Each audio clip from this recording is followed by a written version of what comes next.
السلام علیکم ورحمۃ اللہ وبرکاتہ۔ میں آپ کو اپنے اس چینل میں خوش آمدید کہتا ہوں۔ اگر آپ نئے آئے ہیں ہمارے اس چینل میں تو ہمارے اس چینل کو سبسکرائب کر دیں اور ساتھ دیے گئے گھنٹی کے نشان کو دبا دیجیے تاکہ ہماری نئی آنے والی ویڈیو آپ تک بر وقت پہنچ سکے۔ آج ہم آپ کو حضرت سیدنا لوط علیہ السلام کا واقعہ سنائیں گے۔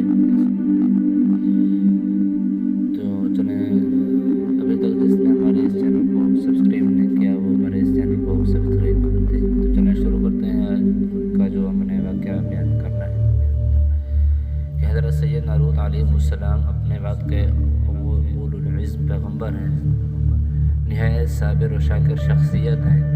آپ حضرت ابراہیم علیہ السلام کے برادر زادہ ہیں۔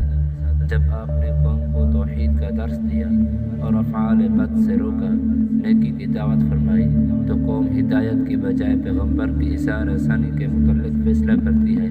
مسخری مخول ٹھٹھا مذاق اڑانا ان کا معمول تھا۔ دنیا میں اگر کوئی رذیل قوم ہوگی تو ان سے زیادہ نہ ہوگی۔ دوستو، جس دین کو ہم نے آج مذاق بنا لیا ہے، آپ اندازہ تو فرمائیں نبی وقت کو تبلیغ دین میں کیا کچھ سننا پڑتا ہے اور کہاں کیا کچھ سہنا پڑتا ہے۔ حد ہوگی بے حیائی کی۔ لوط علیہ السلام تبلیغ حق فرماتے ہیں مگر قوم غصے سے تلملا اٹھتی ہے۔ فیصلہ کرتے ہیں، قالوا اخرجوهم من قريتكم انهم اناس يتطهرون، کہنے لگے ان حضرت لوط اور ان کے متبعین کو اپنے شہر سے نکال دو، یہ بڑے پاک لوگ ہیں۔ بلکہ مزید براہٹ دھرمی دیکھیں، کہتے ہیں ائتنا بعذاب اللہ ان کنت من الصادقین، لے آ تو ہمارے پر اللہ کا عذاب اگر تو سچوں میں سے ہے۔ آخر وہ وقت آیا جب بدکار قوم اپنے انجام کو پہنچنے والی تھی۔ خوبصورت شکل میں ملائکۃ اللہ حاضر خدمت نبوت ہوتے ہیں۔ حسب معمول قوم شرارت پر اتر آئی، نفسانی خواہشات کی بے تک تکمیل کرنا چاہتی تھی۔ بعضوں اور باشعور دوستوں، دل پر ہاتھ رکھ کر حضرت لوط علیہ السلام کے اس ارشاد کو سنیں اور حضرت لوط علیہ السلام کے سردگی، پریشانی و قلبی کی کیفیت کا اندازہ لگائیں۔ فرماتے ہیں وَلَا تُخْزِنِي فِي ضَيْفِي، مجھے مہمانوں کے معاملہ میں شرمندہ نہ کرو۔ لیکن قوم کے دل و دماغ پر گناہ کا بھوت سوار ہے، ایک نہیں سنتے، ایک نہیں مانتے، کہتے ہیں عذاب خداوندی لے آ اگر تو سچا ہے۔ نعوذ باللہ ثم نعوذ باللہ۔ جب حضرت سیدنا لوط علیہ السلام کی پریشانی حد سے بڑھی، ملائکہ راز زہر فرماتے ہیں آپ فکر نہ کریں، ہم فرشتے ہیں، ان کی سرکشی اس حد سے تجاوز کر چکی ہے، اب قہر خدا سے بچ نہیں سکتے۔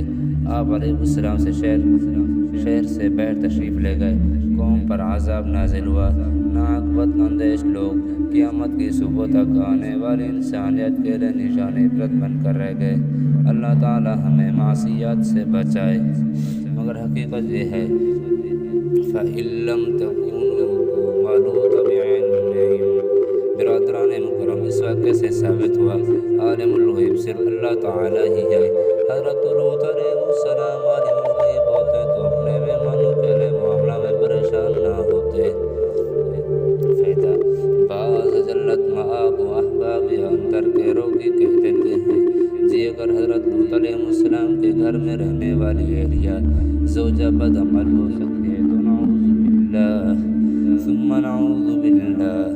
میں یہ جملہ لکھتے ہوئے تیرے حضور لاکھ مرتبہ توبہ استغفار کرتا ہوں، مجبور سپرد کرم کر رہا ہوں، ورنہ میرے ماں باپ اولاد عزت آبرو تیرے نبی صلی اللہ علیہ وسلم کے حرم محترم سیدہ طاہرہ صدیقہ کے قدم مبارک کے زیر استعمال نعلین شریفین کا تلو پیر قربان ہو جائے تو میں اپنی نجات کا وسیلہ جانوں۔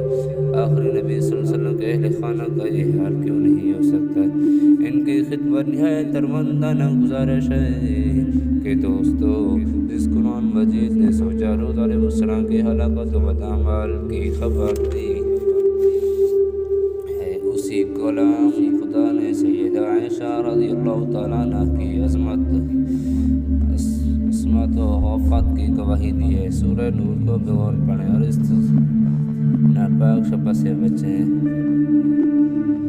جی آج ہماری یہ ویڈیو تھی کہ کس طرح اللہ تعالیٰ نے حضرت لوط علیہ السلام کی قوم کو عذاب بھیجا۔ امید ہے آپ دوستوں کو ہماری ویڈیوز پسند آئی ہوگی۔ اگر ویڈیو پسند آئی ہے تو ہمارے اس چینل کو سبسکرائب کر دیں اور ساتھ دیے گئے نشان کو دبانا نہ بھولیں۔